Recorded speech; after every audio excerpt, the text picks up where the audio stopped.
Bom dia, boa tarde, boa noite, quando e onde você estiver. Começa mais um Store Podcast. Lembrando que o Store Podcast tem sido sucesso, viu? Olha, ele tem sido sucesso pra galera que tá na fila do pão, esperando aquele pãozinho sair. Ele tem sido sucesso para aquele cara que quer fazer a mega cena da virada. Ele fica esperando aquela fila enorme lá na lotérica e tá ligadinho no Store Podcast. A gente quer agradecer você e as mais de 400 mil pessoas que vê a gente todos os meses aqui no Store Podcast, tanto na página do Instagram, também como na página do YouTube. Se você ainda não é inscrito no nosso canal, por favor, encarecidamente, eu gosto demais que você seja inscrito, eu gosto demais dos seus likes. Se eu gosto, imagina o Luiz. Pô, eu sou viciado, hein? Como é que você faz quando você pega o celular de alguém, Luiz? Pego o celular, eu peço, né? Lógico, né? Se eu posso inscrever as pessoas no YouTube, no Instagram, vou pegando, vou inscrevendo todo mundo. Porque isso é bacana, né? A gente mostrar o trabalho do Store Podcast para a nossa comunidade, né, que é tão relevante e que se disseminar. Na minha cabeça, eu acho que é do Fritz também, né? Quando você conseguir atingir um determinado número de pessoas, começa a coisa viralizar, né? Sim. Multiplicar. Então é esse que é o objetivo, a gente chegar num determinado número que está perto de a gente alcançar para a coisa viralizar. E a gente está espalhado aí pelo Brasil. Não é uma coisa mais municipal, regional. Eu vejo que a gente está passando fronteiras e trazendo muita gente de fora, né? Muita gente que está nos grandes podcasts nacionais, porque uma coisa você está no município de Cacilândia, outra coisa você está em São Paulo, capital, com pessoas relevantes, né? Se torna mais fácil, no meu entendimento, Sim. você multiplicar o teu podcast. Não sei qual a tua opinião, mas eu vejo claro. que é dessa maneira. Você está na cidade onde você tem 10 milhões de habitantes, que nem São Paulo? Você tem só São Paulo tem 19 milhões. Pega a grande São Paulo, imagina. 30 milhões de pessoas, né, aproximadamente. Então, é muito mais fácil. O esforço é bem menor, e o número de alcance é bem maior. Então, se torna muito mais fácil. Mas, gente, a gente quer agradecer também aos nossos parceiros, porque não é fácil fazer isso aqui. Isso aqui tem um custo, viu, gente? E lembrando que esse custo é só para manter o Store Podcast. A gente não ganha R$1, muito pelo contrário, a gente gasta para estar aqui, viu? A gente paga para estar aqui também. E a gente quer agradecer a doutora Sinara Sandoval Carvalho Contursi. Ela é fisioterapeuta, trabalha com reabilitação física, com pós-operatório, terapias a laser e terapias manuais. Ela atende plano também? Atende. Que plano que ela atende? É vários, Freitas. Então, o pessoal que quiser, né, das profissionais mais antigas da cidade, né, extremamente competente, ligue lá na clínica lá. E é isso, a gente vamos estar sabendo também na próxima, vamos estar colocando aqui os planos, né? Sim, vamos sim. Interessante, vamos, né? Bacana, porque tem muita gente perguntando se a doutora Sinara atende por plano. Eu falei assim, nossa, vou perguntar para ela. O Super Vale, o varejo atacado é aqui, gente, olha, bacana, hein? Quer economizar de verdade? Vai lá no Super Vale. A Semiplan Genética IATF, semi-cortes de leite das maiores centrais do mundo. Você quer ver aquele gado seu dando muito leite, comendo a mesma quantidade de comida, você fazendo aí um remanejo bacana? Olha, procure alguém aí que conhece, que entende de genética. Olha, não tem como mais você querer mais leite, produzir mais leite, igual o seu avô e o seu bisavô. Então, é melhor você sair desse setor administrativo e passar para uma coisa mais profissional e procurar pessoas gabaritadas, capacitadas, que muitas vezes você acha assim, nossa, é muito caro, está muito acima. Muitas vezes o lucro que você vai ter nem se compara, 10%, muitas vezes até menos que isso do investimento dele para o lucro que ele tem, né? É verdade. Hoje tem que se profissionalizar como tudo, né, Fred? Como qualquer setor. A pecuária hoje é o segmento aí do agronegócio que está dando maior rendimento, né? Mais que a soja, mais que o milho, mais que a cana, é investir nisso aí. Muito bacana. Gente, olha o cartório primeiro e segundo ofício com a doutora Pamela Barros. Ela é interina no primeiro ofício e ela é titular no segundo ofício. Lembrando que ela está aí novo endereço. Se você não sabe, é só você acessar a nossa página do podcast e lá tem um novo endereço lá do Store Podcast. E também, gente, olha, compra e venda de imóveis rurais urbanos. Você que está querendo aí vender, você que está tentando comprar também uma casa, um imóvel, procure lá o pessoal da Rurales, viu? Eu já comprei lá, fui muito bem atendido, muito bacana, viu? E se você fizer um bom negócio lá, além de você fazer um bom negócio, economizar, não ter dor de cabeça, ainda você ganha um bambu chinês, muito bacana e bonito, viu? Olha, a União Farma, a farmácia de Deilson, sua saúde em primeiro lugar. Olha, Deilson tem trago preços aí competitivos, viu? Preços que você encontra no centro, faz assim, tá lá no Laranjeira, não tem esse preço. Você vai só ligar, tá um clique, viu? Quem pede pelo telefone, pede em qualquer lugar e chega aí na tua casa com preços muito bons, viu? Atlética Academia, Academia do Lisandro. Olha, você que quer ter uma vida saudável, gente, não dá mais para ter uma vida sedentária. Vida sedentária chama depressão. Vida sedentária, viu? Chama aí várias doenças e você pode evitar isso indo para a academia. É verdade ou não é? É verdade. 2026 você tá lá, né? 2026 eu vou estar lá e a gente vai ficar aí, não marombeiro, né? Mas com um corpinho fit, né? Mas tem que ser, né? Até vou levar o Leandrinho depois, meio de arrasto, mas ele vai, né? Vai, né? Perder aquela barriguinha dele, né? Cemitério de frango, né? Porque é interessante, né? Que ele passou 2025 só comendo amendoim e comendo salgadinho. Então a gente tem que limpar um pouco, né? Sim. Essa parte dele, fazer ele se alimentar melhor, fazer exercício. Chega, né? De comer essas coisas, né? Chega. Ele não para de comer isso. Cara, todos os podcasts, ele... Você nem sabe disso aí, eu vou te contar agora. Vou te contar um segredo do Leandrinho. Os bastidores. Os bastidores do podcast. O Maia também vai ouvir essa aí também, né? O Matheus Maia.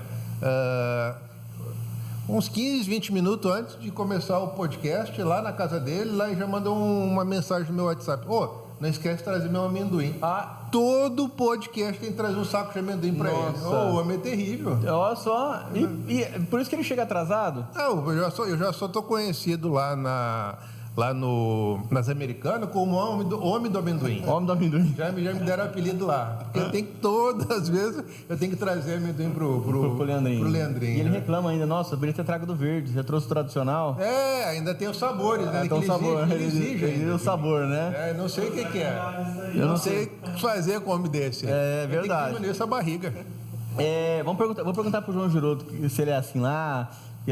Se ele tem essas exigências lá na Patriarca, né? Também de comer amendoim lá. Vou perguntar pro João. O João Giroto tá lá, eu acho que o negócio lá é o ovo. Ovo, né? Porque tem o Leandrinho contou aí que lá tem o tal da dieta do ovo. Dieta do ovo? Lá é o Leandrinho, o Hermes e o Guilherme, né, Leandrinho? Que fazem lá a dieta do ovo. Só ovo. Passo lá a semana comendo ovo. Meu Deus do céu. Gente, olha só, quem come ovo é a lagarta, né? Come. Mas diz que é o segundo alimento mais nobre é o ovo. O primeiro é o leite materno e o segundo é o ovo, né? Então, tá no caminho certo. Tá no caminho certo. Mas eu não abro mão da carne. Só que eu acho que ele não anda comendo não, viu? Eu acho que ele não anda comendo não, porque eles comer ovo emagrece. É verdade. Não é? Verdade. Eu acho que o amendoim tá atrapalhando. Tá atrapalhando, né? Perdi 6 quilos. Olha só, hein? Perdeu aonde? Gente, olha só, Laboratório de Análises Clínicas e Citológicas, o LIB, gente, olha, o LIB está criando um novo espaço para melhor te atender. Olha, é um laboratório que há mais de 2 décadas aí servindo no Cacilândia. Você vai no médico, o médico pede uma bateria de exame, você sabe para onde você vai no LIB, eles vão te atender lá. O Bora Beach, gente, olha, o Bora Beach é o lugar da família, viu? O pessoal se encontrar lá para jogar, tá tendo um campeonato, teve agora um momento de recriação, de confraternização lá, foi muito bacana. Mas você tá lá 1 ano no Bora Beach, você não ganha um campeonato, caramba. Bom, eles fazem panelinha lá, ué. Você acredita nisso, Leandrinho? Não. Aquele cara lá, 3º, 4º lugar, né? Eu quero ver troféu. 2026 eu quero troféu aqui. Não, 2026 eu vou trazer um troféu, viu? Nem que seja que eu tenho que comprar. Dá jeito lá. Gente, olha, e também o Laborges, viu? Olha, produtos do queijo maravilhoso que ele faz, produtos do leite, na verdade, né? Produtos do queijo não, produtos do leite.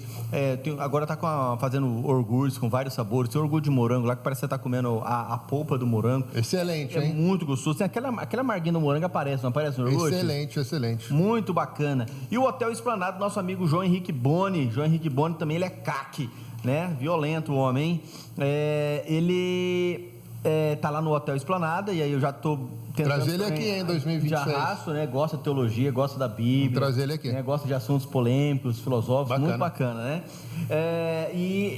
Você que tá aí, tem algum parente que vai vir de fora, já sabe o lugar aonde você vai hospedar ele, você liga lá no 981223282 e você vai estar aí tratando bem dos seus familiares, dando uma hospitalidade bacana para ele. Além de mais, você vai estar descansando a sua esposa e lá vai ter um café da manhã maravilhoso para ela. O Cleiter Auto Center, suspensão, pneus, sons e isso filme, pelo telefone 67 98131 0761. E o Paulo Coelho, rações, proteinados, sal mineral, defensivos para passagens, pelo telefone 67999758447. Olha, ele Freitas, tá com espaço... quem é o convidado de hoje, Freitas? Fala pra nós aí. O convidado de hoje, olha, já foi marombeiro, músico da noite, viu?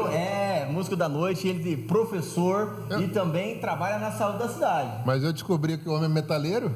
Metaleiro também? Metaleiro também. Ah, eu fiquei sabendo que ele tem uma coleção de discos também. É só vinil, o homem é chique. Só, tá igual agora. Agora a nova moda é só ouvir vinil, né? Só vinil. Bacana. Aí, quem que é mesmo? Ah, é um amigão teu aí, né? Que há muitos anos é teu cliente, teu parceiro. Matheus Maia, bem-vindo, parabéns. Muito obrigado por estar aqui com a gente. Obrigado, eu agradeço o convite. Estou honrado de estar aqui, cara. Que bom. A gente fica feliz, né? Já é famoso, né? Já está...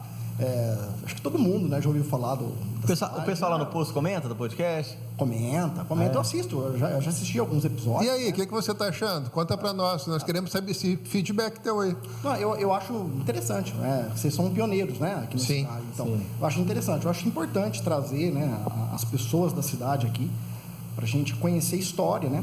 A história de cada um. Às vezes a gente tem uma visão de alguma pessoa e aquela pessoa falando um pouco da história, você muda a visão, né? Dá um clique, né? Isso. E você acaba absorvendo, né? Alguma experiência com essas histórias. Isso pode acrescentar na sua vida. Então, eu acho importante, né? Acho que quando a gente vai... eu acho que o podcast no Brasil todo hoje virou um meio de você captar informações, experiências, né? Então, hoje com a internet é muito fácil você... poder ouvir as histórias que antigamente você teria que comprar um livro específico ou era com algumas pessoas que você não teria acesso para ouvi-las. Então, eu acho, né, que é importante e interessante, né, que o Cacilândia tem. Eu acho que o bacana do podcast é que quebra esse jornalismo tradicional, né? Então, isso ficou diferente, né? Porque essas grandes mídias é um bate-papo, às vezes, muito engessado, muito amarrado. Exatamente. São histórias curtas, né? Porque televisão, rádio, é tudo contadinho segundos, né? E aqui não, a gente pode ter um bate-papo bacana, alegre, divertido, que nem a gente está tendo com você. Exatamente. Mas me diz aí, Matheus, você é cacilandense? Você não é? Cacilandense, nascido, criado, maturado aqui. É? Só saí para estudar mesmo e voltei, né? Você foi fazer que curso, que graduação? Fiz a faculdade de farmácia em Votuporanga. No ano de 2002, fiquei fora de 2002 a 2006 e depois retornei para Cacilândia, né? Não era para ter retornado, na verdade, era para ter seguido uma outra carreira, né, de docente, fazer mestrado, doutorado, mas acabei que voltando para cá. E por que você deu essa guinada? Você não foi para esse outro caminho? O que te impulsionou a voltar para Cacilândia? Na verdade, quando eu saí, como fui filho único por muitos anos, sempre dentro de casa, né? Nunca saía, viajava sozinho ou ficava em outras cidades com parentes, sempre aqui. Então, para mim adaptar fora foi muito difícil, né? Era uma cidade que eu não tinha amigos, né? Então, tudo para mim era novo, mas a vontade, né? Os amigos, era tudo aqui. Então, a adaptação nos 2 primeiros anos lá foi complicada. E eu acho que no processo todo da faculdade, né? Você acaba que desenvolveu ansiedade, depois teve um quadro de depressão, né? E acabei que retornando para descansar. Entendi. Seria para descansar, né? Mas o meu objetivo era realmente ter seguido junto com um colega, né, de TCC. Ele foi, se eu não me engano, para a Unesp em Araraquara, se eu não me engano, se não estou enganado. E ele lá fez mestrado e doutorado. Eu perdi o contato com ele, mas eu acho que ele segue a carreira. E é de Cacilândia? Não, ele é de Rio Verde do Goiás. Ah, Rio Verde do Goiás. Isso, mas ele morava lá em Votuporanga, né? Sim. E ele foi para lá já no último ano.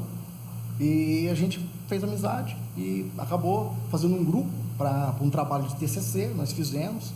Foi um trabalho muito bem feito, um trabalho bem elogiado, inclusive, lá na Olha, que faculdade. bacana. E eu queria seguir, né, essa carreira. E quando você voltou para Cacilândia, você teve vontade de empreender aqui na cidade? Então, aí que vem a minha história, né?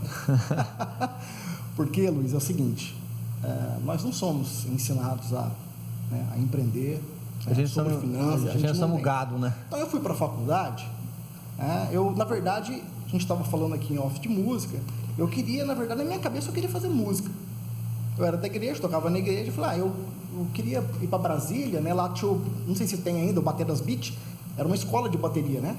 E eu pensava, na minha cabeça, eu posso estudar nessa escola, congregar numa igreja e talvez dali partir para algum ministério, né? Tocar em algum ministério ou ter um próprio ministério, por que não? E desenvolver. Mas isso assim, era algo da minha cabeça, não era algo que eu via como futuro, não, mas era algo que dentro das possibilidades. Mas a minha mãe, claro, discordou, né, com muita veemência de fazer isso. E meus colegas começaram a passar nos vestibulares, né? E ali eu tinha um professor, o Giovanni, inclusive, ele é filho do Longuinho, que é da farmácia, entendeu? Ele dava aula pra gente, e através de conversando com ele sobre música, ele falou um pouco sobre a profissão dele, que é farmacêutico, e eu acabei optando por fazer farmácia. Olha só. Então foi uma conversinha informal. Foi informal de uma banda que a gente gostava, que era a Oficina G3. Sim. A gente conversando ali. Você tocou muito Oficina G3? Oi? Tocou muito Oficina G3? Tocava Oficina G3. Não, você chegou aqui? você chegou aí no show? Cheguei, fui em 3 shows. 3 shows. Olha, Fui daqui, de Cacilândia. eu fui em Rio Preto. Fui em Rio Preto. Você foi em Rio Preto? Foi em 2002. Eu fui em 99. E depois eu fui em 2022 no Chavadão do Céu. Era Oficina G3, Voz da Verdade, Lançando o Espelho e Mas Nascimento, né? Que é um ícone, né? Tem uma banda que eu gosto muito, que é o Resgate, que eu nunca fui no show. Não. Tu vê que os caras já estão de idade, né? Então, né? Não sei até quando eles vão, mas é um show que eu... E Catedral, gostou de Catedral? Muito na época. Acho que Catedral, acho que até hoje, né? Você vê as músicas muito profundas, né? As letras são eu acho mais filosóficas. Ele também ele é psicólogo, né? Então ele tem psicólogo? Eu não sabia, não. E aquela pegada já que é impossível, né? Quem nasceu na década de 80, princípios de 90, não gostar de Renato Russo. Né, uma voz marcante, as letras dele. As letras de Renato Russo podem ser tocadas em qualquer igreja hoje, tanto católica como evangélica, com a capacidade. É melhor que esses hinos de 2008 para cá supera qualquer uma, assim, de profundidade de letra, assim. Eu falo isso assim de peito aberto, com toda a maestria, né? E convicção do que eu estou falando. Sim. Eu vejo que está acabando essas bandas, tá vendo? A gente está conversando aqui, estamos lembrando de banda de 2 décadas atrás, né? Sim. E hoje não tem. Eu estava conversando com um cliente na barbearia, falei, nossa, eu estava escutando Capital Inicial, falei, nossa, não tem mais. Acabou, né? Pior que na época já não era lá essas coisas, né? Pô, são letras pobres, né? Isso na época o pessoal falava. Assim, conforme foi passando o tempo, né? A música ela se resumiu em um refrão. Então, se você for numa balada, você vai ver que as pessoas estão lá conversando, mexendo no celular, e de repente, quando chega o refrão, elas cantam. Sim. Quando é o refrão. Aí o refrão passa, ou se não, alguma frase marcante da música. Mas é só isso, se resumiu a isso. Então, a música hoje, ela é totalmente descartável, né? Não, mas eu acho também descartável o que você está falando, até porque mudou tudo. Hoje você não vende disco mais, você não vende CD, acabou isso aí. É só show que você vende, né? Então, eu acho que passa também por aí, né, a coisa. Porque você esperava, 2026 eu vou comprar o LP ou o CD de fulano de tal, né? Você ficava esperando para comprar. E agora não existe mais isso. Tudo aí. E o artista se preparava um ano para lançar, né? Então isso era legal. O cara trabalhava um ano. Quantas entrevistas tem bacana aí das pessoas falando, né? Pô, eu não conseguia completar, mas faltava 3, 4 músicas, estava com dificuldade de compor. Então isso é muito legal, né? Hoje não existe mais isso, né? Só teve um, né? O Mesquita, não foi? Aquela banda, como é que ela chama? Só tinha 2 músicas, um sucesso violento. Aquele do Mesquita, ele fazia, aquele ator fazia... Blitz? A Blitz. Você não soube me amar. Você não... Foram, assim, heróis, né? Você gravar um disco com 2 músicas. Eu tô lendo um livro, até recomendo, chama O Guia Politicamente Incorreto do Rock dos Anos 80. Quem escreveu foi o Lobão. Eu tô lendo esse livro. Já ouvi falar. É bem interessante. Aí ele conta a história das bandas, da Blitz. Eu vi ele falando desse livro no Pochá. E tem muita história interessante, cara. Tem, assim, tudo que é isso, né? A gente não conhecia nada. Então, através dos livros, né? Através de podcast, porque ele vai também conta essas histórias. Então você acaba conhecendo como é que era aquele mundo dos anos 80 e vai desmistificando, né? Muitas coisas que você pensava, que você tinha como ideia, né? Então trazendo uma humanidade maior para aqueles artistas também. Então é interessante, cara. O livro é muito bom, recomendo o livro. Mas deu uma virada muito grande também, porque naquele tempo também era MPB que tinha, não tinha nem sertanejo, não tinha. Não. Onde é que o sertanejo entrava nisso? Só na AM, na FM não entrava. Então era todo mundo segmentado. E era assim, o pessoal virava meia cara assim para rock nacional. Era o rock estrangeiro que tocava MPB. Até porque tinha um grande embate do que se vivia no Brasil naquele momento, que era uma ditadura militar, né, e tinha um embate com a MPB. Então, por isso que ficava essa coisa meio fragmentada, né? Mas, então, a MPB, ela, inclusive... Mas, assim, a MPB não era bem popular, assim, popularesca na época, né? Não, era gente que tinha cultura. Você tinha o Tair José, outras pessoas ali, só que a MPB era tratada como música para intelectual. Exato. Sim. Então, como... Na verdade, é pós-bossa nova, né? Naquela época você dependia muito das gravadoras, né? Você poderia ser bom, mas se as gravadoras não comprassem a tua ideia, você estava fora. Não, estava fora. Então, para você conseguir um espaço nas gravadoras, você tinha que ter a benção de Caetano, de Gil. Sim, entendeu? Sim. Então era assim. Eles abriram as portas, porque foi inevitável, né? Não abrir as portas ali. Os novos baianos.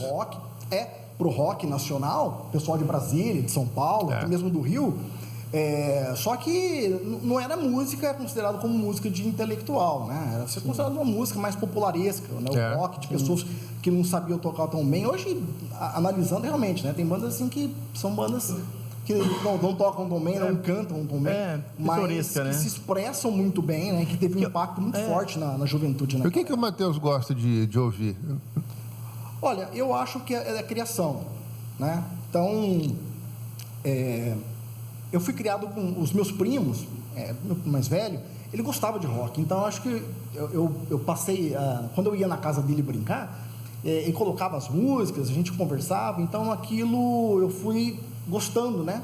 Olha, escuta essa banda, escuta isso aqui. E como eu já estava inclinado a instrumento, a bateria, eu lembro dele me apresentar uma música do Sepultura, chama Território de Sepultura. Ele falou assim, você toca bateria? Então toque isso aí. E aquilo era algo impossível de se pensar, de se tocar, né? Então, essas coisas, bateria, né? A guitarra, tudo que se faz no meio do rock, do metal, enfim, aquilo despertava em mim um interesse muito grande. Então, eu achava que essas músicas, né, eram mais interessantes. Mas você entrou já direto pro metal? No começo foi... Não, no começo não. Na verdade, eu comecei a escutar música mesmo, falando música mesmo, com Mamonas Assassinas. Né? 94 ainda em cima. Que eles já tinham a banda Utopia, que os caras já eram monstro, né? Isso. Então, e Mamonas é rock, né? Então, rock, Então, pra mim, aquilo lá era maravilhoso. Nem sei o que é aquilo. Então, aí depois daquilo lá... Virou uma sátira aquilo, né? Que era mais ou menos do mesmo estilo, era Raimundos. Nossa. Aí passava... Então, assim, o rock, na verdade, ele entrou na minha vida ali por vários... Teve aqui também, né? Teve na IPI. Então, Oi? Teve na IPI. Teve na IPI também. Ele teve na IPI lá. Como é que é o nome dele? O Rodolfo, né? O Rodolfo teve. Sim, teve na IPI? Eu tive lá, eu tava lá. Rodolfo Abrantes? Teve lá na IPI. Sim, ele tocou lá. Eu fui no show dele. Lembra? Na IPI. Eu me lembro, tava com a camisa do Flamengo. Isso eu não lembro. Ele levou um guitarrista muito bom lá, um cara... Nossa, que legal. Ele lotou a IPI aquela vez lá. Lotou. Teve gente que nem era evangélico. Pastor Jean Carlos que trouxe ele. Foi muito legal. Mas a gente conversando, o pastor Cláudio também, na época que ele foi pastor da IPI, ele tinha uma veia rock também. Então, assim, eu acho que essa veia, esse lado rock na minha vida sempre teve muito impacto. Então eu nunca tive muito impacto com o lado do sertanejo, o lado da MPB. Isso veio com o tempo, né? Até com a tua experiência, a gente fala, quando a gente fala de rock, a gente sempre fala dos Estados Unidos ou fala da Inglaterra, né? Não tem como a gente falar de outra coisa. Mas e a qualidade do rock nacional, no teu entendimento? O que você acha da qualidade técnica deles? Olha, eles são bons ou são muito amador? Então, dos anos 80, você fala? Sim, sim. Olha, na verdade eles foram sabotados, né? Porque para as gravadoras, elas tinham aquela visão de música, que música era MPB, era aquela pegada. Então, eles não aceitavam guitarras tão distorcidas lá no estúdio. E falavam, não, isso aí não vai dar, não, isso aí é muito pesado, isso aí não vai vender. Então, na verdade, eles produziam as bandas e as guitarras ficavam com um volume mais baixo. Se você pegar os discos de Legião Urbana, por exemplo, você vai ver que a guitarra tem um volume mais baixo. Muito mais. Não tem muita distorção. Isso ao vivo já não era, né? Já era diferente, né? Ao vivo já era... Mas tecnicamente, sem sabotar, digo assim, tecnicamente, os caras tinham qualidade, eram bons naquilo que faziam mesmo, tocavam bem ou não? Fazer uma comparação a nível internacional, né? Não, o pessoal a nível internacional tinha assim uma técnica melhor, tá? Tanto gravação quanto técnica para tecnológica, né? Instrumento, o estudo, porque nos Estados Unidos tem muito isso, né? A pessoa ela vai para uma escola de música, ela faz uma escola. Na verdade, Brasil, na escola normal ela tem aula de música. E fora o acesso que tinha instrumento, né? Como o pessoal lá tem uma renda que dá para comprar um instrumento Sim. bom, então comprava instrumento, ia para uma escola de música, tinha todo esse amparo, né? No Brasil, não. No Brasil, você tinha que torcer para o teu colega ter um violão tonante lá, né? E você tirar as músicas de ouvido e fazer algo parecido com aquilo ali. Então, acho que a nossa própria cultura, né? Ajudou o Brasil a ser, digamos, inferior tecnicamente, né? Até, eu acho que era assim, muito era o amigo ensinar o outro a tocar, né? Tinha sim, porque, por exemplo, eu não tinha violão também, quem tinha era um amigo meu. Eu estava vendo, foi semana passada, não, essa semana eu estava vendo uma entrevista do Tim Maia no Jô Soares. Eu gosto muito dessas coisas mais retrô. E ele contando, né? Quem ensinou o Roberto Carlos a tocar violão fui eu, ele contando, né? O Tim Maia. Então era uma coisa assim, por que eu estou falando isso? Que era uma coisa meio de amigo, né? Vem cá, você quer aprender? Eu vou te ensinar. Não tinha uma coisa assim mais erudita, né? Então, em Brasília, esse pessoal em Brasília não tinha nada para fazer. Então os caras que tinham de instrumento lá, eles pegavam, ouviam os discos que o pessoal trazia da Inglaterra para cá, nos Estados Unidos, né? Que eram filhos de diplomatas e tal. Eles traziam esses discos para cá e eles tentavam copiar aquilo ali. Por isso que surgiu a cena punk de Brasília, né? Porque a indústria da música punk na Inglaterra estava forte, né? Então, você chegava na loja lá, o que tem de novo? Pô, tem Sex Pistols. Então, o cara comprava, trazia para cá, o pessoal escutava, era o que tinha para escutar. Jovens, queria ser, né? A fase da rebeldia, queria lá expressar suas ideias, tempo de ditadura, né? Então, mas assim, e aí? Vou aprender a tocar na onde? Lugar nenhum. Você vai ter que se virar. E era assim. Então, tecnicamente falando, cara, são músicos razoáveis que, com o tempo, teve uma certa evolução, né? Mas você pode ver pelo Rock in Rio, o primeiro Rock in Rio, né? A evolução. Aliás, a técnica, né? Dos músicos gringos, né? Os músicos de fora são... O solo das músicas era um show à parte, né? Portanto... O cara que chegava primeiro tocando, né? Teve muita crítica em relação a isso, porque as bandas do Brasil, elas apresentavam primeiro. Sempre abria. O esquenta. Era o esquenta, é isso aí. Então, o Rock in Rio era para ser algo do rock brasileiro, né? Mas, claro, isso tem, né? Isso aí é interesse financeiro, né? Sim, tem o business por trás. Exatamente. Né? Então, tinha que ter, né? Mas o Rock in Rio, cara, ele foi responsável por abrir para o Brasil, né, o rock. Lá, o pessoal conheceu Iron Maiden, Judas Priest, né? Ali pelo Rock in Rio. Que mais? Ozzy, né? Black Sabbath, que, né, o Ozzy era do Black Sabbath. Então o pessoal vem conhecendo o rock, principalmente o rock mais pesado, através do primeiro Rock in Rio. Popularizou e tinha transmissão da Globo, né? Então tinha. Disseminou, né? Tinha, mas era a época, né? A época 85 já era uma época acho que era pós-ditadura, né? Acho que 85 já era pós-ditadura. Não, Não, 88, não. 87, 88 já tava no finalzinho já. Era no finalzinho. Mas já tava no final, 84 já tava... Era governo Sarney ainda. Então, e o pessoal tava pilhado para se expressar, né? Querendo realmente ali o fim da ditadura, querendo se expressar, né? Então a juventude teve muita força. E a juventude, ela, por si só, ela é rebelde, né? Eu posso falar que a banda que saiu do Brasil, assim, que rompeu fronteiras, é a Sepultura? Do Brasil foi. É do Brasil, né? A banda brasileira que tem sucesso internacional é Sepultura. Sepultura. Não ficou outra, né? Eu não sabia, não. Muito sucesso. Sepultura só não ficou maior porque teve briga, foi o ego, né? O ego do vocalista do Max. Eu ia falar isso, né? Se não fosse o vocalista... E aquilo acabou tanto com o deu um choque. quanto com a carreira solo do Max também. Que não É porque um dependia do outro, né? Exatamente. Era Sandy sem Júnior, né? É Sandy sem Júnior, Claudinho sem Bochecha, né? Mais ou menos isso. A criatividade do Max de compor junto com a técnica do Andrés de tocar guitarra. E é difícil os caras entender isso quando envolve dinheiro, né? Porque eles só chegaram ali porque não um complementa o outro, e eles têm que ter essa consciência, né? Que um complementa o outro. A banda sempre começa com amizade e vamos tocar. É isso aí. Mas depois, eu já fui de banda, e depois vai entrando o dinheiro no meio, as coisas mudam. As coisas mudam, né? Eu lembro de uma banda de garagem que apresentou no Faustão, acho que você lembra, depois virou hit nacional, aquela... O nerd de hoje vai ser o Garanhão de amanhã, você lembra? Teve um concurso de bandas de garagem no Faustão. Eu não lembro. Aí o refrão era assim, ó: o nerd de hoje vai ser o Garanhão de amanhã. Porque o cara só estuda, né? Depois ele tem dinheiro, né? E todo mundo que tem dinheiro é garanhão. Ele já tava fazendo essa crítica, né? Porque o rock, na verdade, é um rap, né? Porque o rap também, você faz uma crítica social. Sim. E o rock também da mesma forma, né? Exatamente. Só que com um estilo um pouco mais...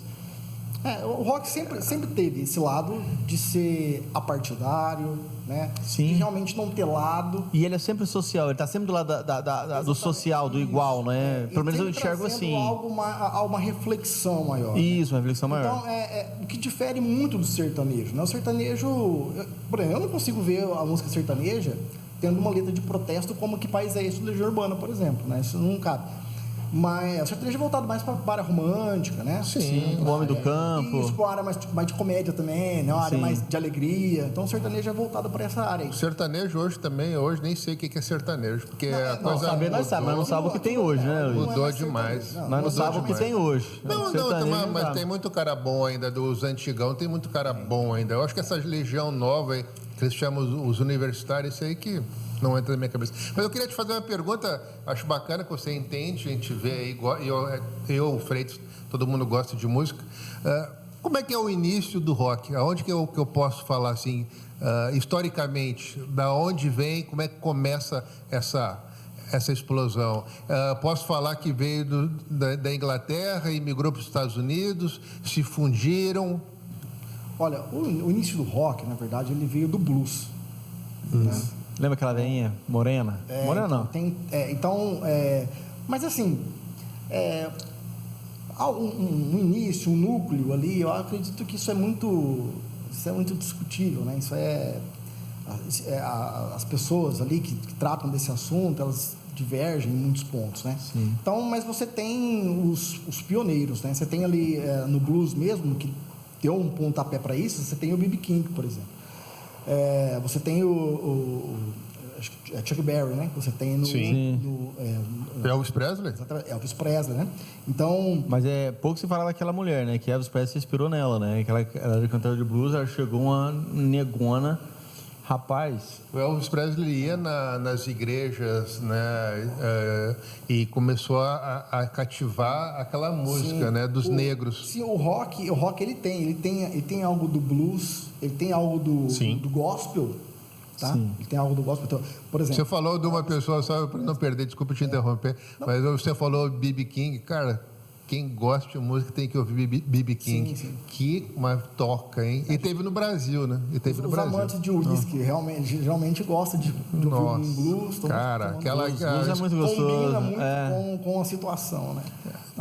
Então assim, o rock tem um pouco de cada coisa, mas O blues ele é calmante, não é, gente? Ou só eu que tenho essa sensação? O blues? É. O blues ele é Você relaxante. chega, liga o blues, ele é relaxante. e vai pra caixa do nada. Cara, é uma coisa você passar de uma sessão de massagem.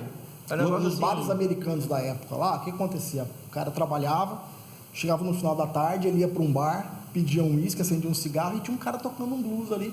Então ele relaxava ali, sentava e relaxava. Ele fumava o cigarro dele, ele tomava o uísque dele, a dose dele, escutando um blues. E o que você escuta para relaxar? Para relaxar? É. Olha, agora eu tô do lance do vinil, né? Tá no vinil, legal. Escutando vinil.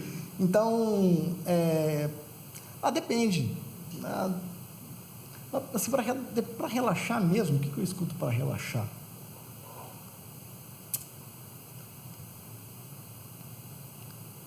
É que música é difícil, né? Toca tudo, escuta tudo, assim, né? Porque depende da música. Tem, por exemplo, eu gosto de escutar Led Zeppelin lá, por exemplo, né? Ali para relaxar, mas certas músicas. Então, depende, né? Na verdade, não tem uma banda específica que eu escuto para relaxar. Luiz, o que você escuta para relaxar, Luiz? Ou você não escuta nada? Eu adoro música. Eu gosto muito desse sertanejo raiz, eu gosto bastante. E rock também eu gosto bastante. Mas daquele rock antigo, a gente estava conversando antes do podcast, desses anos 70, 80. Isso que eu acho bacana, curte, porque você tem uma letra, né? É algo entendível, né? Que hoje em dia, que nem você acabou de falar, é o refrão que ficou, né? Exatamente, Infelizmente. mas eu acho que na época também fazia necessário você ter uma letra aquele estilo de escrita, de letra. Eu sou do tempo que a gente ia em estádio, né? Eu sou do tempo de ir, quando era, né, adolescente e tudo. E a gente podia ir porque tinha ali, assim, não tinha essa criminalidade, né? Então a gente podia ir. Era bacana pra caramba. Você viu agora esse negócio do Spotify, né? Tipo, igual a minha filha, né? Falou, papai, só tem uma mulher no mundo que escuta mais Charlie Brown Jr. do que eu. Ela bateu o recorde no Spotify. Ela é a segunda mulher menina, no caso, né, minha filha, que escuta Charlie Brown Jr. E é interessante, né, que o Spotify ele vai te direcionando, o que você gosta mais, o que você não gosta. Charlie Brown foi uma salvação do rock dos anos 90, né? Charlie Brown. Juntamente com Raimundos ali, mas um rock um pouco mais... assim, não é voltado tanto para... É mais pra Euro, né? Mais vida... Não tinha as letras tão cômicas quanto o Raimundos tinha, né? Sim. Eles voltado ali para... Infelizmente, essa juventude ela não conhece essas bandas. E o rock respirou ali com eles, com o Charlie Brown Jr. E os caras, não só isso, né? O cara faz uma das músicas mais famosas, né, dele, né? Ela achou o meu cabelo engraçado, né? O cara pediu uma pizza, enquanto comeu uma pizza, foi fazer uma música, e catou a tampa da caixa da pizza e começou a escrever, fez uma das principais músicas dele, né? Que é Mauê, né? Proibida pra mim. Proibida pra mim, né? Proibida pra mim, né? E quer falar Mauê. Mauê é Frank Sinatra. Mauê. Fez um grande sucesso, né? A Charlie Brown, ele conseguiu fazer com que... Eu consegui ir pra Praça Nossa, chegar de skate na Praça Nossa. Conseguiu fazer com que o rock, né? Ele ainda ficasse ali, né, por mais tempo, né? Porque o rock dos anos 80, no começo dos anos 90... O rock já deu aquele declínio, né, rock no Brasil. Porque, na verdade, o Brasil não...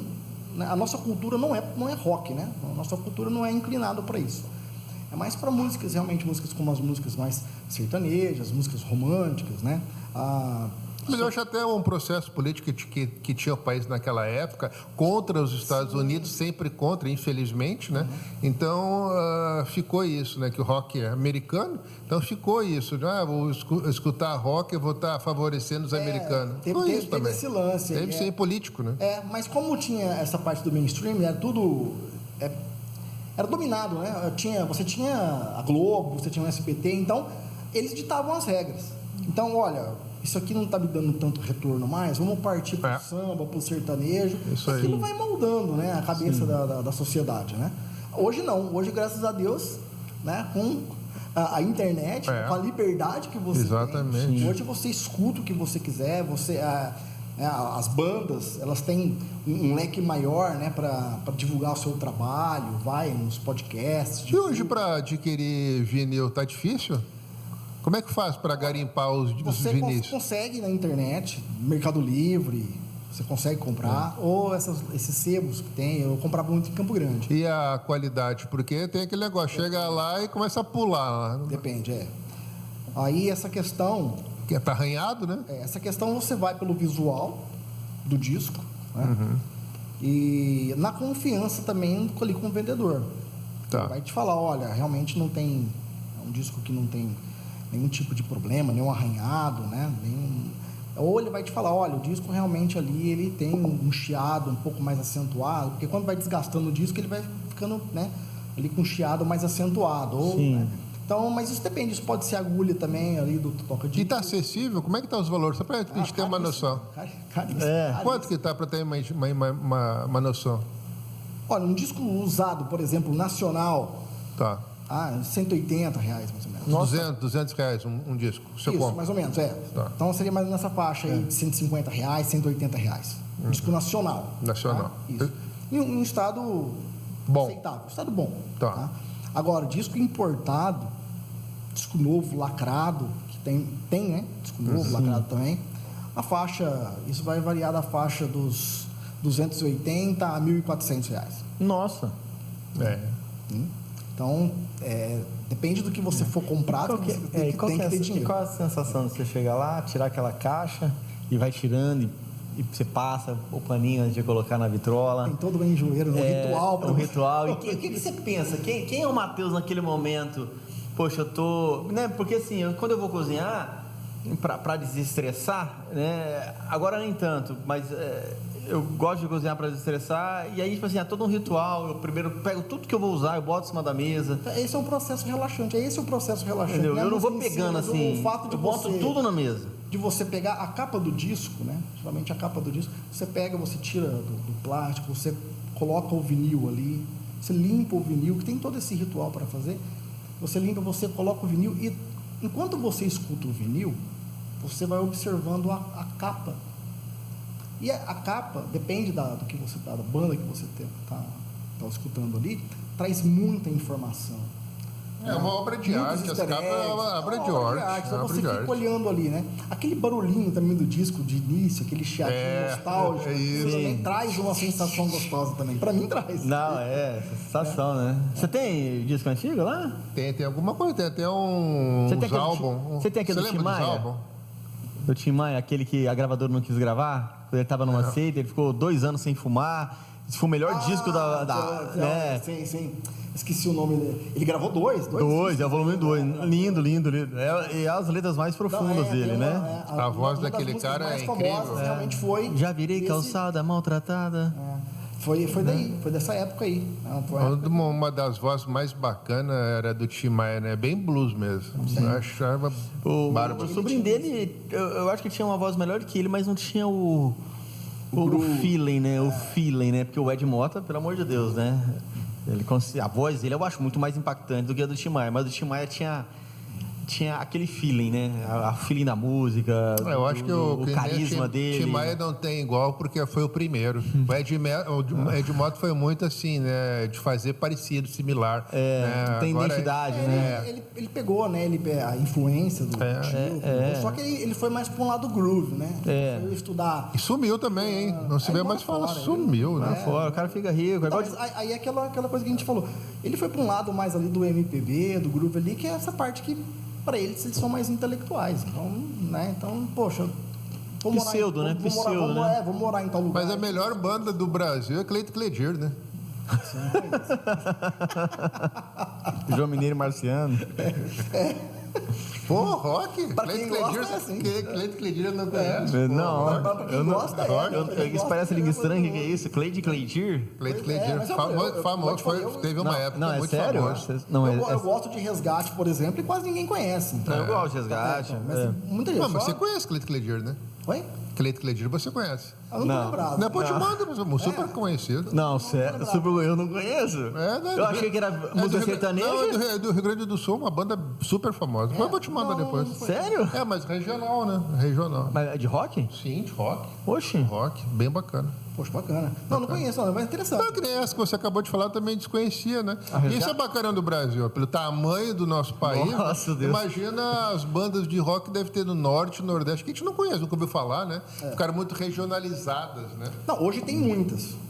Eu acredito hoje que deve ter muito mais bandas de rock no Brasil do que lá nos anos 80 e nos anos 90. Ah, sim. Mas não tem visibilidade. o que acontece? Acontece que esse pessoal tá ali no underground. Né? Eu gosto Tá no Spotify. Do rock gospel, eu gosto muito do a gente falou agora dele, do Rodolfo Abrantes. Ah, do Rodolfo. Tem uma música que, tipo assim, porque quando eu gosto mesmo, eu escuto 50 vezes assim, uma atrás da outra. Eu boto no repete. Mar de Vidro. Cara, que profundidade, que música gostosa de escutar. Então, eu gosto da música, o que eu gosto da música realmente é a letra. Então, escutar a música, você ter, né, as letras. O que me fez gostar de Legião Urbana não foi o fato dos caras tocarem aquele rock, mas é porque é um rock seco, né? É um rock basicão. É uma balada, né? É quase uma balada. Então, mas a letra causou muito impacto em mim, principalmente na adolescência. Então, Legião Urbana, Catedral, Capital, isso causa muito impacto na tua vida porque tem tudo a ver com o que você vive, né? Sim. É quase que, literalmente, uma tradução da juventude. É uma linguagem própria, né? As bandas de Brasília causaram isso, né? Deram um impacto enorme, né? Mudou, né? A visão da música no Brasil... E até pelo momento político e por estar lá em Brasília, né? Deu um impacto muito grande. Foi muito bacana, né? Esse momento. Porque para eles... O Renato Russo era bom demais. Eu gostava demais dele. Como é que você faz uma música na ditadura com aquela letra Será? Então... Quem escapava muito da ditadura era o Raul Seixas, né? Raul Seixas fazia umas letras e ele escapou muito da ditadura, né? Sim. Ele era demais. Bastante. Belchior também. E eles brigavam entre si e só eles sabiam da briga das músicas. Né? Eu sou um latino-americano, né? Aí o És o MDC da minha vida, aquela música. Aí depois vai lá o Raul Seixas vai lá e critica, né, do latino-americano. Eles tinham uma rivalidade, né? Camisa de Vênus é de São Paulo? Oi? Camisa de Vênus é de São Paulo? Camisa de Vênus é da Bahia. É da Bahia? Ele é baiano. Bahia, rock? É da Bahia. Camisa de Vênus é. Porque o Raul é sotaque pernambucano, tem, né? O Raul é pernambucano. Eu não sei... Não, perdão.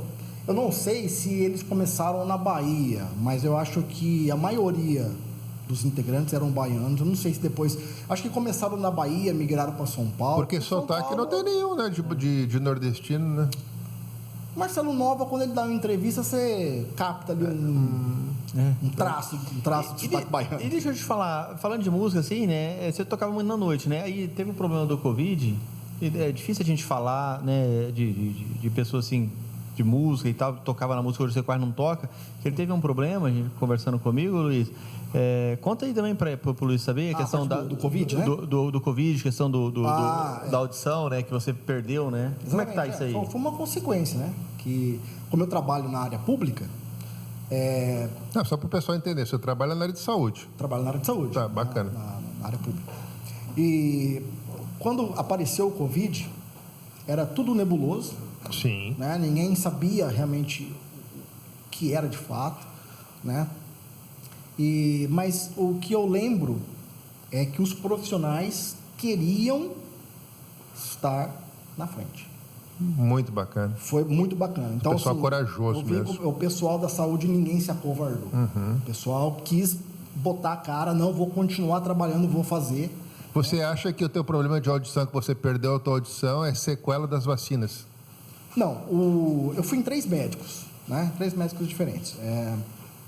Porque a perca súbita da audição, a teoria mais aceita é o seguinte: você tem o nervo auditivo e um vírus, ele entra nesse nervo, Tá.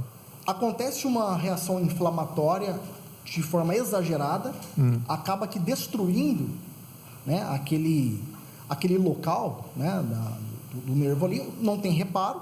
Tá? O organismo não consegue reparar, então você perde a audição. Né? Então isso é permanente. Tá? É a teoria mais aceita. Pode ser qualquer vírus, na verdade. Né? Mas como a gente estava no momento do Covid, né, segundo os médicos, os 3 que eu passei, né, são otorrinos, né, eles acreditam que sim, que tem tudo a ver com a vacina, com o Covid. Tá. Com o COVID. Teve um que ele me deu ele falou: olha, aqui eu converso, a gente tem um grupo de médicos do Brasil, e que ele perguntou se tinha tomado vacina. Eu falei: tomei 2 doses da vacina. Ele falou: olha, tem casos, né, mas isso não é um caso muito bem elucidado, não é confirmado, mas assim, vários colegas médicos que tem pacientes que perderam a audição, não tiveram Covid, mas tomaram a vacina. Tá? Mas ele falou, olha, mas eu não quero aqui falar que isso vem da vacina, né? Isso é só uma conversa entre consultório, que ele falou entre médicos, né? Mas eu acredito que realmente foi por conta do vírus, tá? do Covid mesmo. Não, o que eu acho que a gente tem que falar, esclarecer todo mundo é da importância de vacinar. Isso é fundamental, é básico do básico você vacinar né, as crianças, né, que infelizmente a gente vê que as campanhas de vacinação não tem uma grande absorção pela população. Diminuindo, né? Diminuindo cada vez mais e entrando doenças que não existiam no Brasil voltando, né? Poliomielite, né? Caso de sarampo, né, que veio da Venezuela para o Brasil, infelizmente, pelo menos o que eu fiquei sabendo, né? E a gente tem que falar assim, é importante vacinar sim. O que só me causa assim estranheza, né? Eu acho que não é minha, é todo mundo, foi a velocidade que fizeram uma vacina. Uma vacina demora 10 até 15 anos para fazer, porque tem várias etapas. E a vacina do Covid foi um furacão para fazer, né? Com por mais que tenha uma tecnologia, né, eu acho que foi muito rápido. E não deu, em um ano, fazer uma vacina, não deu para você saber várias coisas que ela poderia despertar, né, na população, sequelas, né, que eu estou falando. Então, eu acho que é isso que ficou uma coisa nebulosa, né? Sempre. Quando você estuda um medicamento, um componente novo, tem toda chamam fases, né? Sim. Tem sempre fases. E essa vacina está melhorando? Eles estão mexendo nela? Porque a gente bem que não fala mais, né? Tipo assim, como está na... eles estão melhorando ela ou estagnou aquilo mesmo e vai ser sempre assim? Assim, vai existir, sempre vai ter alguma coisa inovadora. Sempre vai ter, tá? Mas no caso das vacinas, é indiscutível que vacina é fundamental, né? Vacina salva vidas, sim. Sem dúvida. Poliomielite, né? No Brasil, acho que ficou longos anos sem casos, né?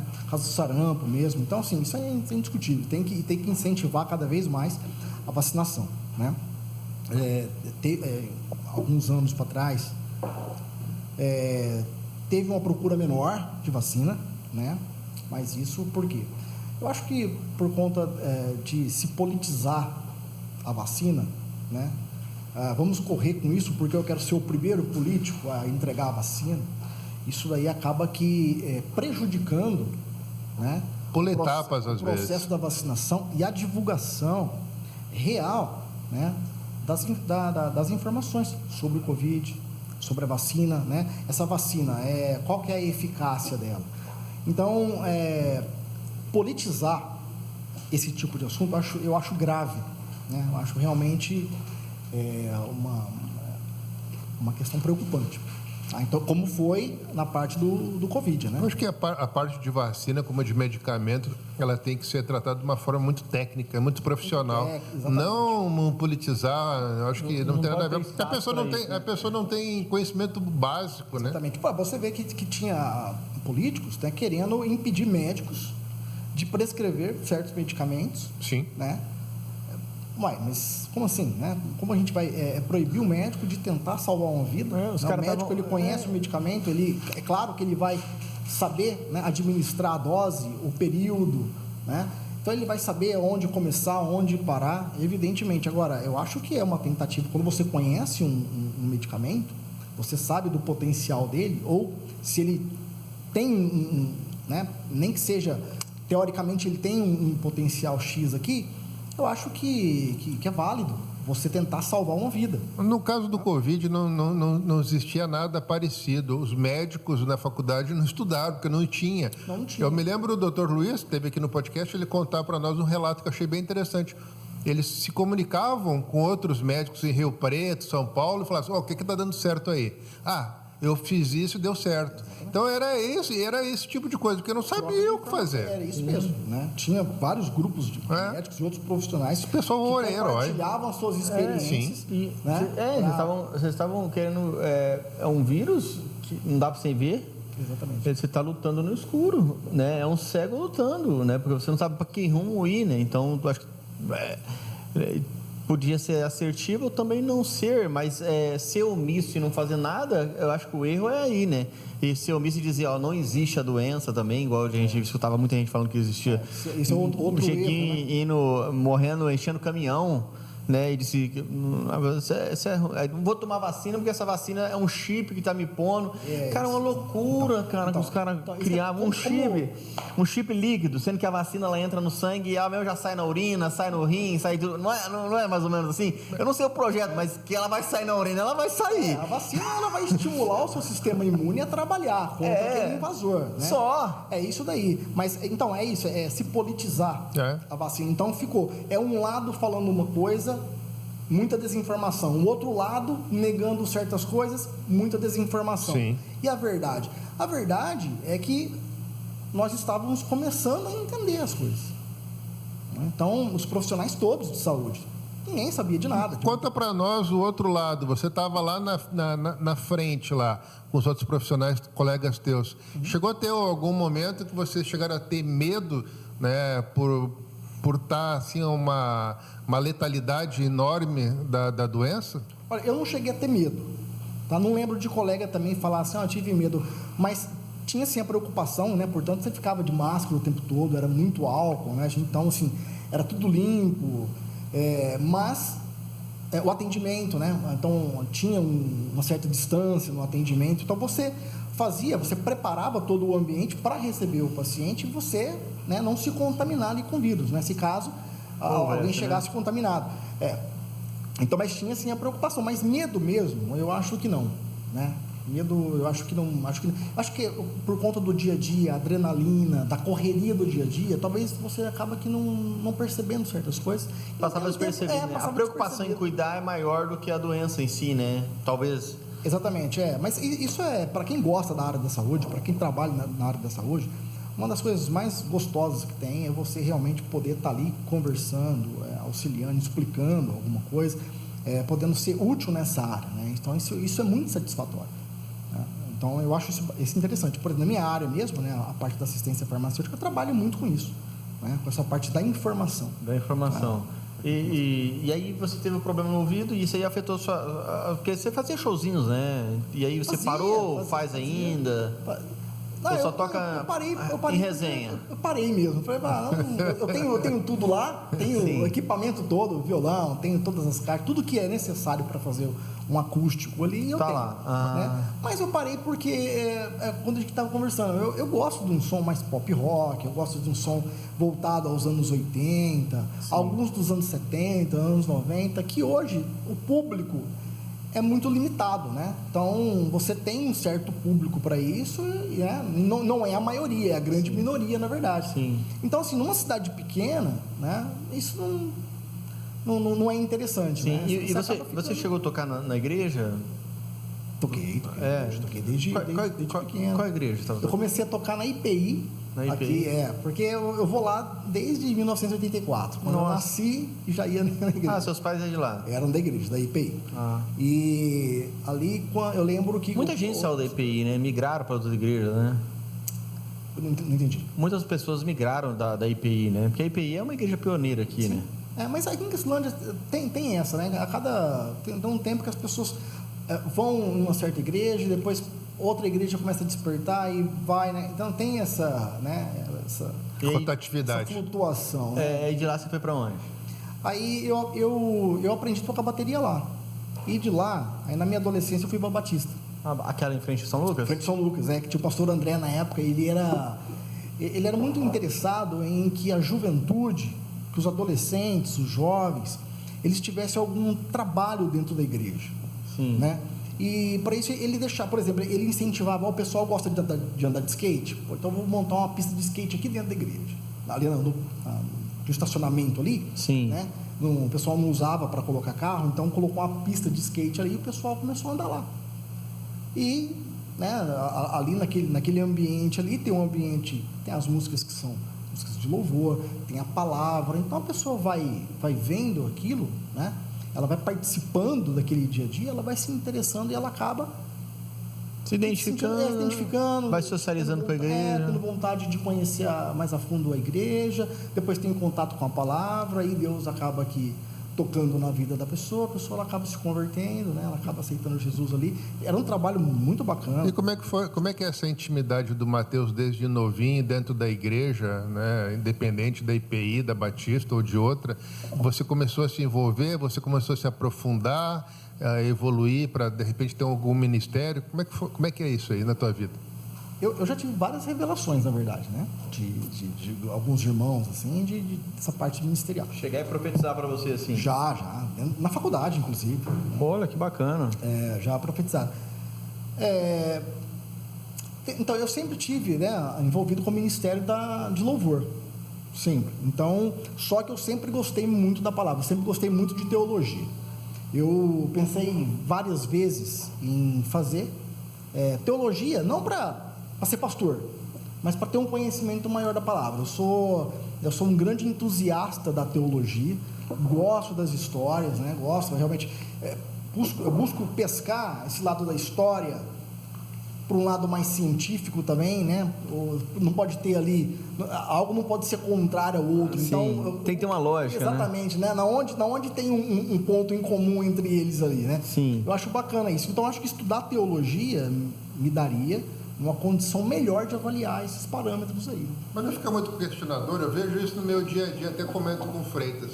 As pessoas que começam a fazer teologia e não vão para ministério, mas para autoconhecimento, né? O cara começa a questionar tudo, né? E começa até a se afastar de Deus. Não tem isso também? Tem isso também. Tem isso. Quando você passa a estudar, ou você passa a ver um outro lado, né? Você acaba que realmente, poxa, mas será que isso é isso mesmo? Né? Então, várias vezes eu duvidei, por exemplo, da história de Moisés. A história de Moisés, eu acho na minha cabeça, a história de Moisés é muito grande, muito impactante, para ter um registro só bíblico. Né? Pô, no Egito não tem registro. Né? Onde que está esse registro no Egito? O povo egípcio documentava tudo. Né? Cadê esses documentos? Onde estão? Né? Só que o povo egípcio também ele era um povo que não aceitava derrotas, né? Então é claro que ele não ia, nas palavras de hoje, publicar esse só tipo derrota, de situação. né?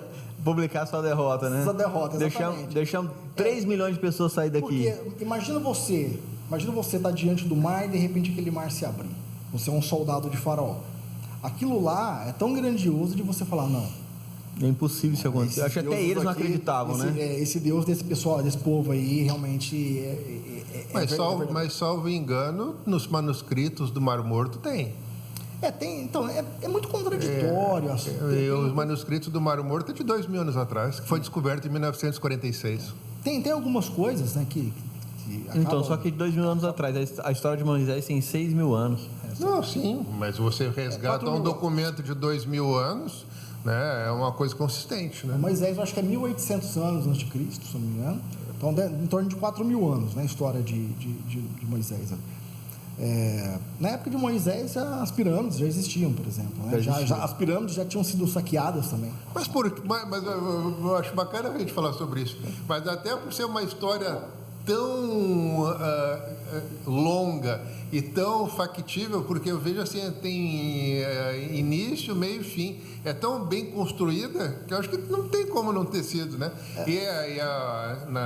Na religião judaica, é o profeta mais importante, né? Moisés. Ele foi o maior legislador. Mas eu falo assim, que quando você passa a ver o outro lado, você passa a questionar algumas coisas. Mas o diferencial, onde que vem o diferencial? Vem no que Cristo faz na tua vida. Sim, isso aí. Sim, claro. Então, assim, onde que eu vou saber? Mas eu posso questionar esse ponto da história, eu posso questionar, poxa, essa parte da teologia aqui, mas, então assim, é verdade ou é mentira? Bom, se você sente um agir de Deus na tua vida, né? E o conhecimento que você tem de Deus é da Bíblia, então isso é verdade ou mentira? Sim. Né? Então, acaba que quem te leva ao entendimento, né, para suas dúvidas, é o Espírito Santo. Sim. É que assim, é bom deixar assim, eu acho interessante o que você está falando, porque isso paira na mente de todo ser humano que está buscando um conhecimento do cristianismo, né, da religião que pelo menos nós acreditamos ser a que vai nos levar para um lugar, para um momento melhor do que esse, quando eu olho para a Bíblia, eu vejo assim, ela não fala sobre Deus, ela fala de homens que serviram a Deus e contam histórias e experiências dessas pessoas. Exato. Porque eu não consigo falar de Deus. Você viu tanto que é difícil? Tipo assim, eu cheguei a ministrar, dar palestras. A minha maior dificuldade é falar de Jesus. É fácil falar de Paulo, é fácil falar de João, é muito fácil falar de Davi, é muito fácil falar dos feitos de Moisés, é muito fácil falar do sacrifício de Abraão, mas falar de Jesus é extremamente difícil. Mas a ponto de inflexão meu em relação a você ter feito teologia, né? Estudar, querer fazer teologia, né? É isso. Afasta ou não afasta? Começar a se aprofundar demais e teorizar. Não, isso vai de cada um, é a fé. Né? Se a pessoa ela tem fé, se ela é convicta da existência de Deus, isso não te abala, não te afasta. Até mesmo se você vê o outro lado, questionadores, ateus. Sim. Mas quando você está enraizado ali, né, na tua fé, ou seja, você tem fé, está enraizado na palavra, você é convicto daquilo, essas coisas não te abalam não. Eu acho que essas coisas vêm a somar para o teu conhecimento, né? Então você fica... Esse questionamento, na verdade, ele acaba sendo tendo um adubo para você. Você acaba tendo um entendimento melhor do que Cristo quis dizer, por exemplo. E você chegou a ter algum afastamento? Algum período da tua vida, da igreja? Já. Ultimamente você está em alguma? Oi? Ultimamente você vai em alguma, não? Eu estava indo na IPI, né? Mas por conta que eu estava viajando muito para Campo Grande, acabei que tinha os domingos, eu acabei que não participando tanto assim, né? Você parou de ir para Campo Grande? Parei de ir para Campo Grande. É seu? Pode pegar. Pode pegar, fica à vontade. Depois nós vamos descontar no seu cachê, né? É verdade. Mas, Mateus, o que eu queria te perguntar é o seguinte: o que faz, no teu caso, algum momento da tua vida ter essa parada, né? Eu vou sair da igreja, vou me afastar. O que leva a acontecer isso? Quando você para de ler a Bíblia, quando você para de orar, a nossa vida espiritual é igual um barco na praia. Né? Se você não... Mas no teu caso, o que fez acontecer isso? Então, é isso mesmo. Então, quando você está fixo, né? Quando o teu barco está fixo na praia, a onda, que é as coisas da vida, ela vai balançar, mas o barco continua no mesmo lugar. Tá. Se você desamarrar esse barco, a onda acaba te levando para o alto mar e você nem percebe. Tá vendo? Quando você percebe, você está em alto mar, não tem como você voltar. Ou para voltar é muito difícil. Então, assim, acho que não só eu, mas acho que todo mundo, quando se afasta de Deus, é por isso. Deixa de ler, deixa de orar, deixa de ter comunhão com Deus. Então, a vida, ela vai te levando, as coisas da vida, ela vai te levando, te afastando de Deus, você não vai percebendo. Aí, quando os problemas se avolumam, vão te rodeando, aí você fala, caramba, onde eu tô? Tô perdido. Ó. Né? É hora de remar. Verdade. Ô, Leandrinho, coloca um corte aí, ó. E bagunçou a tua vida no popular bem claro assim, Mateus? Esse afastamento da igreja te levou para um caminho que você não queria? Você olhando de hoje para trás? Sim. Vixe, várias coisas na vida. Né? Então eu falo assim, que se eu tivesse... se não tivesse me afastado em nenhum momento da vida da palavra de Deus, eu acho que minha vida teria sido bem diferente, eu acho que teria sido melhor, né? Eu acho que teria... Isso é importante. Então eu acho. Então assim, eu não só acho, eu tenho certeza, na verdade. Né? Eu tenho certeza que se realmente você não tivesse me afastado, né? Não tivesse deixado de ler, deixado de orar, eu acho que minha vida teria um rumo melhor. Assim. E nessa lacuna que teve, você chegou a entrar em depressão? Não, eu tive o problema da depressão da faculdade, né? Eu lembro quando no último ano da faculdade, eu fiz uma consulta com a médica aqui e ela falou, olha, isso aí tem cara de ser um processo depressivo. Eu acho que por conta do estresse de estar numa cidade que não queria estar, né? Queria estudar, mas não queria estar naquela cidade, né? então, de não ter amigos, de querer voltar, ter aquela pressa, ansiedade de sempre estar vindo para cá. Mas daí já é outra relação, né? Não é uma relação com Deus, uma relação mais pessoal, de faculdade, de exigência própria, né? Sim, mas Deus entra fundo aí também. Entra muito quando profundo. você passa a orar e refletir sobre essas coisas, você fica mais calmo. Porque o que desenvolve a depressão? Geralmente a pessoa ansiosa, ela desenvolve a depressão. Ela quer o futuro, né? E está se preocupada demais com o passado. Quando você está enraizado com Deus, com a palavra de Deus, você se torna uma pessoa menos ansiosa. Então você você tende, né, a não ter o processo depressivo. Sim. Você pode ser uma pessoa ansiosa, mas não cai em depressão. Sim. E Paulo nas cartas paulinas, ele cuida muito bem disso aí. Ele trata, uma das maiores preocupações dele em todas as cartas é falando e tratando sobre a ansiedade. Exatamente. Eu estava lendo Gálatas, eu li Gálatas agora, de novo, e ele fala muito da parte da imoralidade, dessas partes mais, uma situação um pouco mais carnal do ser humano, né? Sim. E essas coisas da vida acaba gerando em você, né, quadros de ansiedade. Sim. Então, às vezes, você se torna um doente porque você foi atrás daquilo. Sim. Né? E a gente, enquanto a Bíblia está falando para você, olha, se afasta disso aí. Cuidado, aí você não se afasta e você cai nesse putz. E é todos nós, né? Exatamente. Todos nós, né? Quem nunca fez isso, atira a primeira pedra, né? A gente sabe que lá na frente você vai colher aquilo, mas você fala, eu vou pagar para ver. Não é desse jeito? E tem situações que o preço é muito alto. É muito alto, né?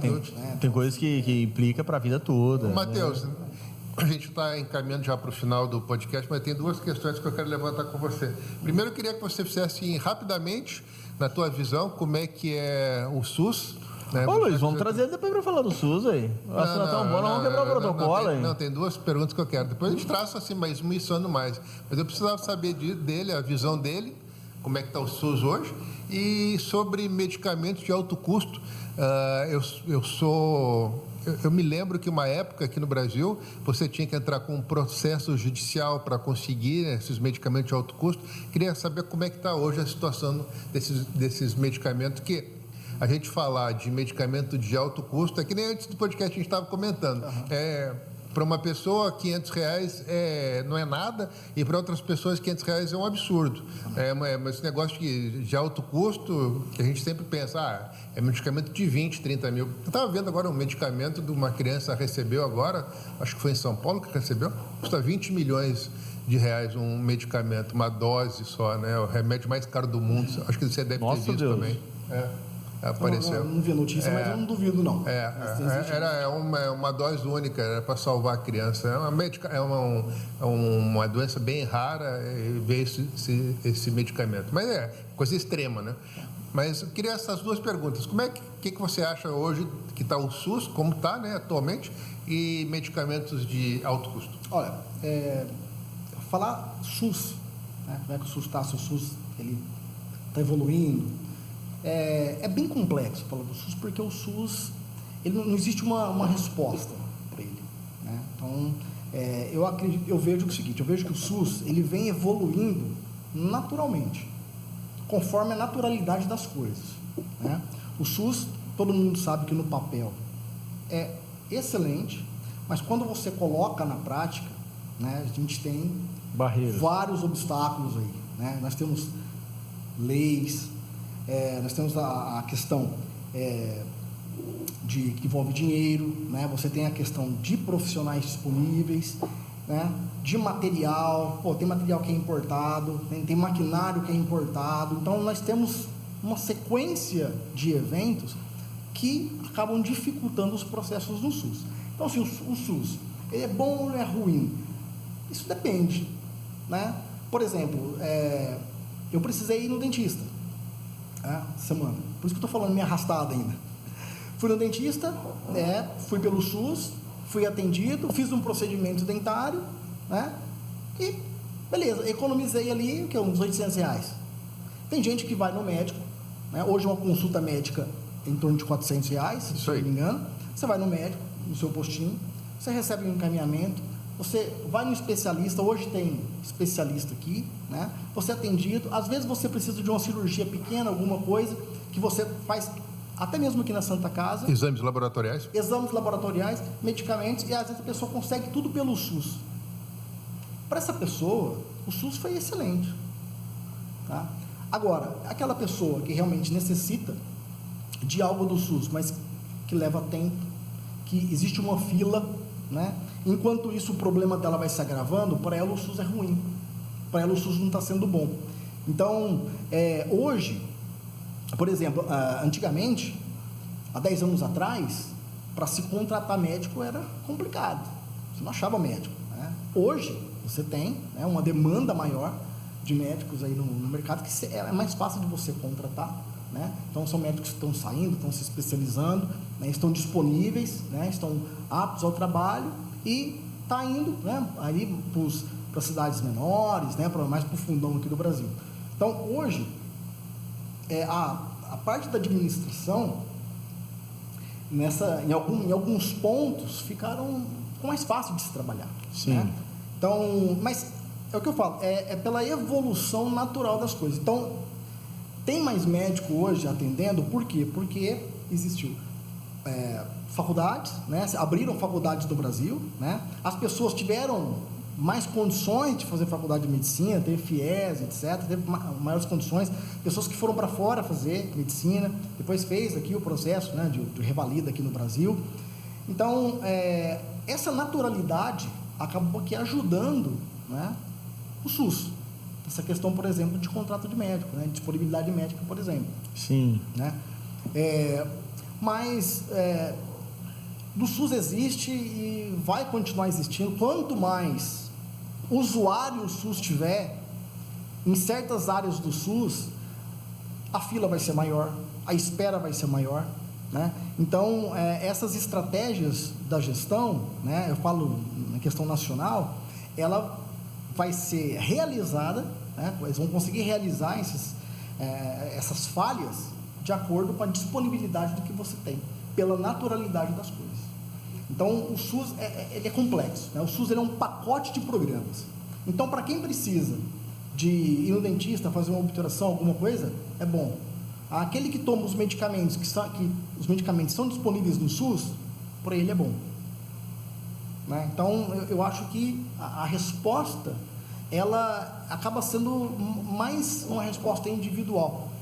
É mais do indivíduo, né? Então, assim, o SUS tem vários problemas, né? A gente estava falando aqui da parte de humanização do SUS, né?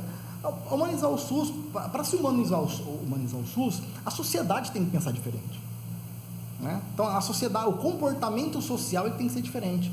Você não vai conseguir humanizar o SUS se um lado desumaniza o outro. Sim. Entendeu? Então vai ser impossível, porque nós somos humanos, né? Então, eu estava até falando com o Luiz aqui, né? A Suíça tem políticas funcionais, tem leis funcionais, né? Mas por quê? A política mudou a cabeça do povo ou foi a cultura do povo que fez com que eles tivessem... A cultura mudou. A cultura. Então, a cultura é o reflexo do sucesso político daquele país. Então, para a gente ter um sucesso político nesse país, um sucesso na saúde, um sucesso na educação, a cabeça da sociedade tem que mudar. Sim. Né? Então, todo mundo vai ter que contribuir. Não adianta, todo mundo tem que pensar em, poxa, em vez de eu depender, e se eu empreender?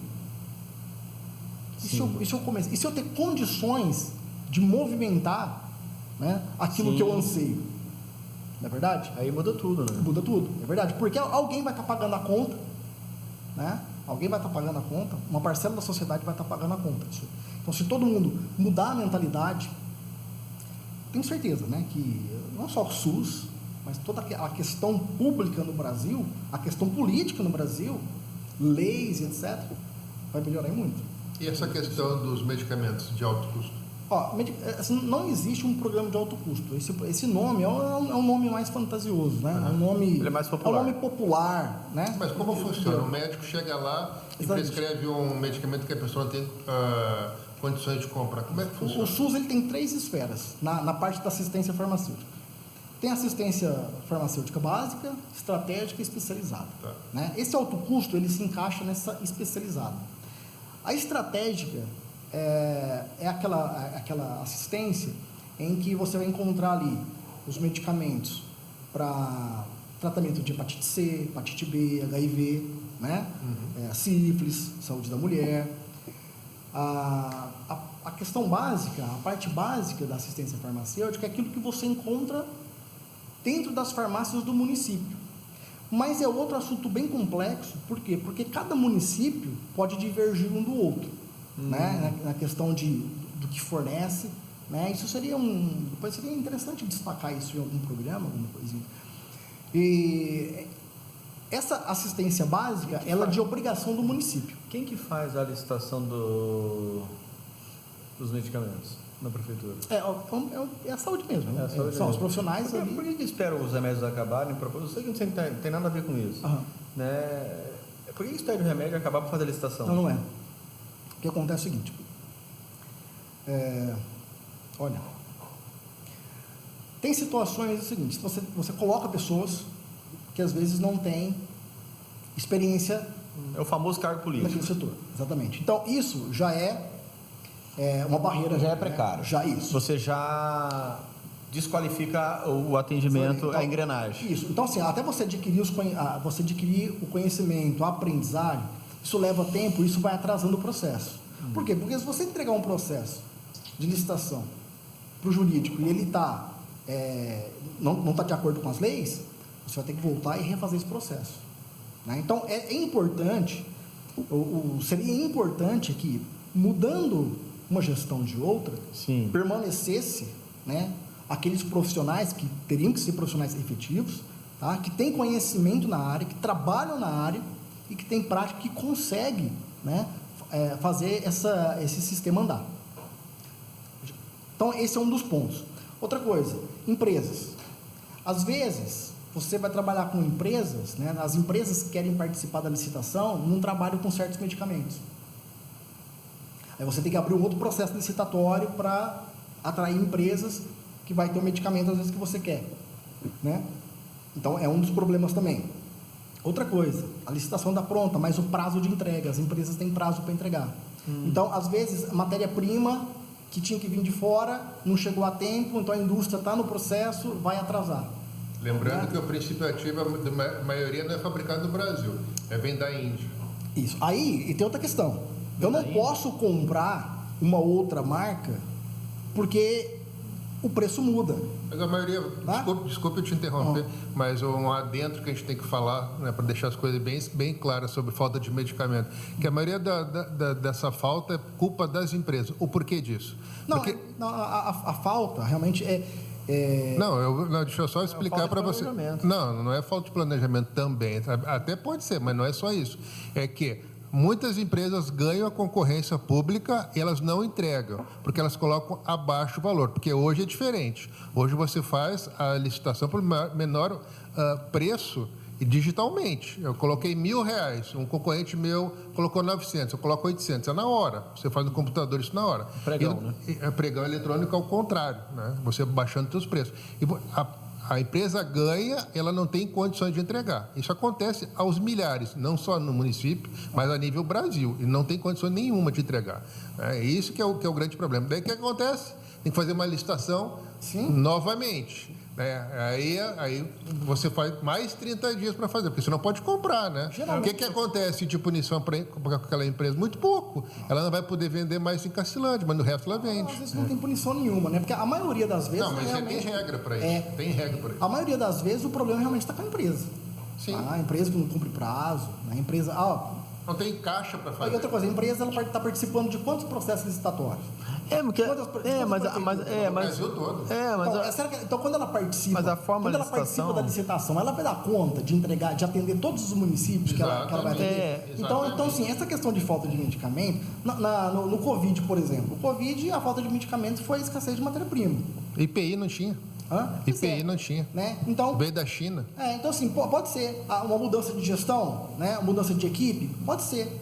Então, depende. Né? A falta de medicamento depende. Mas, via de regra, geralmente é relacionado com a empresa. Tá? A empresa tem que entregar tal medicamento e ela não tem aquele medicamento. Só que ela tem um prazo.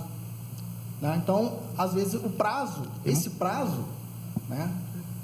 20 dias, por exemplo, um prazo de 15, 20 dias, por exemplo, então o paciente vai chegar na farmácia, não tem medicamento. Mas só para a gente voltar naquele assunto, se a gente vai perder o fio da meada, que você não completou, né, do alto custo, para as pessoas entenderem, as pessoas muitas vezes estão preocupadas, né? Exatamente. Então, assim, tem essa esfera básica, né, que entendemos. você encontra os medicamentos. Está na farmácia básica, lá no postinho. Tá. Tem a estratégica, que são esses medicamentos, né, voltados aos tratamentos de hepatite C, hepatite B, tuberculose, hanseníase, HIVs. É algo estratégico, né, é algo já compilado ali pelo Estado. Certo. E tem a assistência especializada. Essa assistência especializada, ela já trabalha com medicamentos que é voltado ao tratamento de doenças que já estão num estágio de médio a grave, ou de doenças que realmente tem que ser tratado em ambiente especializado, né? Então, por exemplo, tratamento de Alzheimer, né? Então, a doença em si, ela exige a esclerose múltipla exige que o tratamento seja em um ambiente especializado.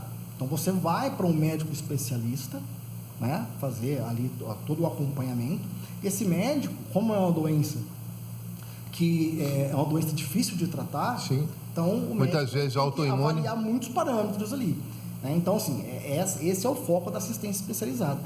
A outra questão é que quanto mais moderno o medicamento, ou dependendo do medicamento, do sal, do processo, né? A gente sabe do processo de fabricação do medicamento em si, então, às vezes, o custo do medicamento é elevado também, né? Então, geralmente, os medicamentos com custo mais elevado entram dentro de áreas específicas, né?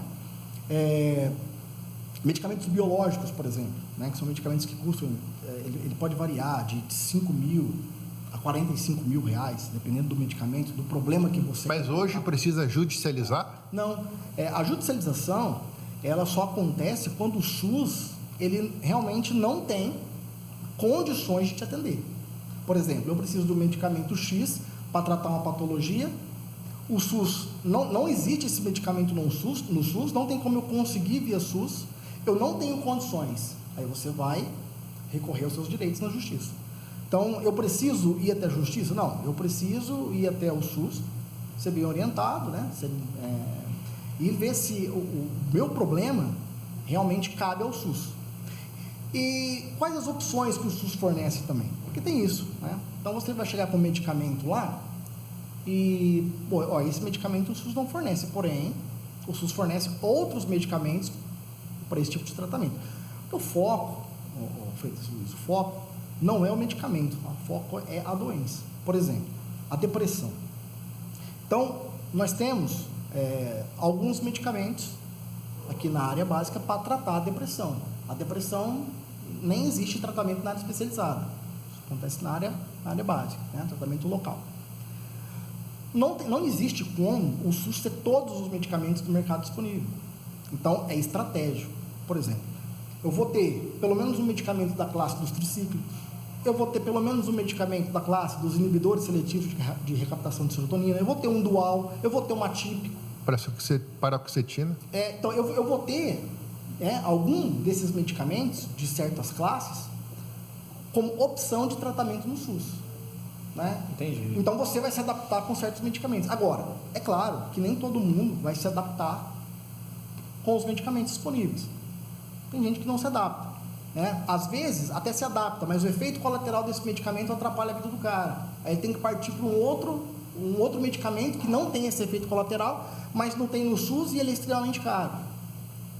Entendi. Então, né? Então isso acontece. Então a parte de se judicializar é somente quando não existe recurso no SUS, né? Ou quando existe algum recurso no SUS, porém existe uma demora, existe um risco de vida, não existe, carece de um processo. Às vezes você tem que importar um medicamento de outro país, exatamente, né? Quando estava o medicamento,